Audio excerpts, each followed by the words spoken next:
Hi friends, welcome to our channel. ఇదే మొదటిసారి అయితే మీరు మా ఛానల్కి రావడం త్వరగా సబ్స్క్రైబ్ చేసుకోండి. ఇంకా చాలా వీడియోస్ నేను లోపల కుప్పలుగా దాచించాం మీకోసం.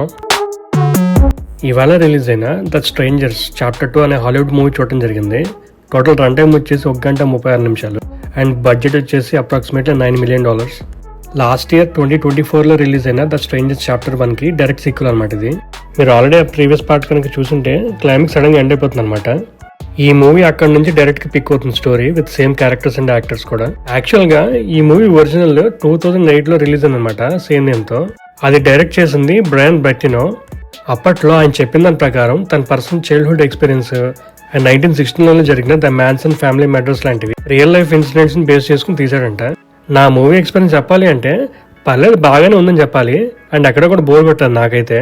ఎందుకో ఈ వీడియోలో డిస్కస్ చేద్దాం పాజిటివ్స్ అండ్ నెగిటివ్స్ అన్ని. అసలు ప్లాట్ లైన్ ఏంటి అంటే, ఒక young couple cross country road trip చేస్తున్నప్పుడు సడన్ గా కార్ బ్రేక్ డౌన్ అవుతుంది అనమాట. ఏదో తెలియని చిన్న టౌన్ లో రిమోట్ క్యాబిన్ బుక్ చేసుకుంటారనమాట స్టే చేయడంగా నైట్. బట్ గుర్తు తెలియని 3 మనుషులు మాస్క్స్ వేసుకుని జాలి దయ లేకుండా అందరిని చంపుతుంటారనమాట. ఇంతకీ ఎవరు వాళ్ళ మోటివ్ ఏంటి, ఎవరైనా ఎస్కేప్ అయ్యారా వీళ్ళ నుంచి అనేది మూవీలో చూస్తాం మనం. పాజిటివ్ చెప్పాలి అంటే సస్పెన్స్ ఎలిమెంట్స్ బాగానే ఉన్నాయి చాలా చోట్ల. నెక్స్ట్ ఏం జరగబోతుంది, ఎవరి కిల్లర్స్ అనే సీన్స్ గానీ ఇంటెన్స్ జంప్ స్కేర్స్ లాంటివి పర్లేదు బాగా ఇంట్రెస్టింగ్ గా తీసుకెళ్లారు. డైరెక్ట్ చేసింది రెనీ హ్యార్లిన్. ఈయనంతకు ముందు చాలా మూవీస్ కి డైరెక్షన్ ప్రొడ్యూస్ చేశాడు. లైక్ క్లిఫ్ హ్యాంగర్, డై హార్డ్ 2 ఇలాంటి చాలా చేశాడు. స్టోరీని రాసిన ఇద్దరు Alan R Cohen and Alan Freedland. ముందు చాప్టర్ మీద కంపేర్ చేస్తే ఈ మూవీ కొంచెం బెటర్ అని చెప్పొచ్చు. ఇదేదో మనం ఎప్పుడూ చూడని స్టోరీ అయితే కాదు. But what makes it different అంటే most of the movie run time లో అసలు బ్యాక్గ్రౌండ్ స్కోర్ ఏమి ఉండదు అనమాట. పిన్ డ్రాప్ సైలెన్స్ తో నడుస్తుంటాయి సీన్స్ అన్ని. లిమిటెడ్ క్యారెక్టర్స్ ఉంటాయి అండ్ క్లోజ్అప్ షాట్స్ చాలా ఎక్కువ. సర్వైవర్ థ్రిల్లర్ అని చెప్పొచ్చు. లీడ్ యాక్టర్స్ వచ్చేసి మ్యాడిలైన్ అండ్ తను బాగా యాక్ట్ చేసింది. ఎమోషనల్ సీన్స్ కానీ ఎస్కేప్ అవడానికి స్ట్రగుల్ అవడం లాంటివి కన్విన్సింగ్ గానే చేసింది. మెయిన్ గా హాస్పిటల్ అటాక్ గానీ ఫారెస్ట్ లో ఉండే సీన్స్ కానీ టెన్షన్ అండ్ సస్పెన్స్ క్రియేట్ చేస్తాయి. మిగతా actors like Froy, Gabriel, Ema and others వాళ్ళ రోజులు పర్లేదని చెప్పొచ్చు. కాకపోతే మన ఆ క్యారెక్టర్స్ అంతగా మనం ఫోకస్ చేయము, ఎక్కువ ఈ మ్యాడిలైన్ క్యారెక్టర్ చుట్టూ తిరుగుతుంది. సినిమాటోగ్రఫీ బై డేవిడ్ మాండర్ బాగానే ఉంది. ఆ నైట్ టైమ్ సీన్స్ కానీ ఫారెస్ట్ లొకేషన్స్ అండ్ ఆ హైడ్ అండ్ సీక్ గేమ్ లాంటివి ఆ బ్రూటల్ కిల్స్ కానీ టెన్షన్ ని క్రియేట్ చేస్తాయి. Music by Justin and Oscar decent ఉంది. మెయిన్ గా అప్రిషియేట్ చేయాల్సిన సౌండ్ డిజైన్ డిపార్ట్మెంట్ అనమాట. ఇలాంటి మూవీస్ లో వాళ్ళే క్రూషియల్ టెన్షన్ అట్మాస్ఫియర్ క్రియేట్ చేయడానికి. నెగిటివ్స్ చెప్పాలి అంటే మూవీ కొంచెం స్లో పేస్ లో వెళ్తూ ఉంటుంది అక్కడక్కడ. ఎడిటింగ్ బై మిషెల్ హారిసన్ ఇంకొంచెం బెటర్ గా ఉండి ఉండొచ్చు.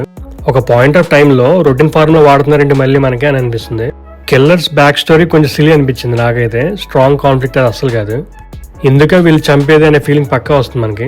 బట్ ఆ రియల్ లైఫ్ ఇన్సిడెంట్స్ లో ర్యాండమ్ స్ట్రేంజర్ కిల్లింగ్స్ జరిగాయి కాబట్టి ఆ పాయింట్ గురించి ఇంకా ఆలోచించడం వేస్ట్. మరి సీజీ వర్క్ కొంచెం బెటర్ గా ఉండాల్సింది. ఒక చేస్ సీన్ లో తెలిసిపోతుంది అనమాట ఆర్టిఫిషియల్ గా. చాలా చోట్ల ఇల్లాజికల్ సీన్స్ కూడా ఉంటాయి అనమాట. అసలు ఎందుకు ఈ అమ్మాయి ఇలాంటి అన్నెసరీ డెసిషన్ తీసుకుంటుంది, ఇప్పుడు టౌన్ లో ఇంకెవరు ఉండరు అసలు వీళ్ళు తప్ప, అసలు పోలీసులు ఏం చేస్తారు ఎంత జరుగుతుంటే, ఇలాంటి చాలా డౌట్స్ వస్తాయి మనకి. అడల్ట్ సీన్స్ కానీ బ్యాడ్ లాంగ్వేజ్ కానీ ఏమైనా ఉన్నాయా అంటే లేవు. బట్ వైలెన్స్ అయితే బ్రూటల్ గానే ఉంటుంది, కిడ్స్ చూడలేరు. పోస్ట్ క్రెడిట్ సీన్స్ ఏమైనా ఉన్నాయా అంటే ఎస్, ఒకటి ఉంది. అండ్ చాలా మందికి తెలిసిన విషయమే చాప్టర్ 3 కూడా రాబోతుంది త్వరలో. అదే ఇంకా ఫినాల్ అనుకుంటున్నాను నేనైతే. బట్ 3 చాప్టర్స్ లో తీయాల్సిన స్టోరీ అంటే కాదని నా ఫీలింగ్. ఇదంతా కాదు బ్రో, అసలు మూవీ చూడొచ్చా లేదా అంటే మీకు స్టోరీ అంత ఇంపార్టెంట్ కాదు, ఇంటెన్స్ గా ఉండే సస్పెన్స్ థ్రిల్లర్ మూవీస్ ఇంట్రెస్ట్ ఉండి కొన్ని సీన్స్ అన్నా బాగుంటే చాలు అంటే ఒకసారి మూవీ ట్రై చేయొచ్చు. అలా కాకుండా మీకు ఇన్నోవేటివ్ స్టోరీలైనే కావాలి, ఇలాంటి మూవీస్ చాలా చూసాం ఇంకా ఓపిక టైం లేదు బాబు అంటే నచ్చదు. ఈ వీడియోలో చెప్పింది కేవలం నా మూవీ ఎక్స్పీరియన్స్ మాత్రమే. Thanks for watching. Please like, share and subscribe to our channel. అంతేగాక మీ వాల్యుబుల్ సజెషన్స్ని కమెంట్ సెక్షన్లో మెన్షన్ చేయండి.